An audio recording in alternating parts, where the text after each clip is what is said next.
दोस्तों, आज की कहानी है राजा और नाई की। बहुत समय पहले एक राज्य में राजा विक्रमादित्य का शासन था। वह एक न्यायप्रिय और दयालु राजा था। उसके दरबार में कई मंत्री और सेवक थे, लेकिन एक व्यक्ति जो राजा का खास था वह था उसका नाई। राजा का नाई, जिसका नाम रामू था, वर्षों से राजा की सेवा कर रहा था। वह न केवल राजा की हजामत करता, बल्कि राजा से अपनी दिलचस्प बातें भी साझा करता था। राजा की हजामत कर रहा था तो उसने राजा के सिर पर एक छोटी गांठ देखी। रामू ने बिना डरे राजा को ये बात बता दी। राजा ने तुरंत वैद्य को बुलवाया और वैद्य ने बताया कि ये गांठ गंभीर हो सकती है, लेकिन समय रहते इलाज हो जाए तो कोई खतरा नहीं होगा। राजा ने सोचा कि रामू ने ईमानदारी से उसकी मदद की है, इसलिए उसे इनाम मिलना चाहिए। राजा ने दरबार में घोषणा की कि रामू को 1000 स्वर्ण मुद्राएं दी जाएगी।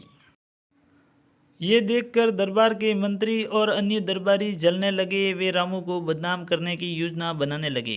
दरबारियों ने राजा से कहा, महाराज, रामू नाई आपके बारे में गलत बातें करता है। वह कहता है कि राजा के कानों के पीछे गधे के कान हैं। राजा को यह सुनकर गुस्सा आ गया।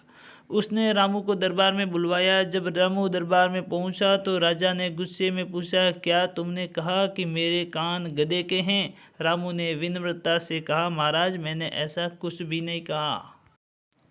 दरअसल मैं तो यही कहता हूँ कि राजा के कान इतने बड़े हैं कि वह प्रजा की दूर दूर की बातें भी सुन लेते हैं। राजा को रामू की चतुराई और ईमानदारी पसंद आई। उसने रामू को इनाम दिया और षड्यंत्र रचने वाले दरबारियों को दंड दिया। तो दोस्तों, हमें इस कहानी से सीख मिलती है कि ईमानदारी और चतुराई हमेशा जीत दिलाती हैं। नकारात्मक लोगों की बातों पर आंख मूंदकर भरोसा नहीं करना चाहिए। जो व्यक्ति सच्चा और निष्ठावान होता है उसे कोई नहीं हरा सकता। दोस्तों, हमारी कहानी पसंद आए तो लाइक करें, शेयर करें और चैनल को सब्सक्राइब ज़रूर करें। धन्यवाद।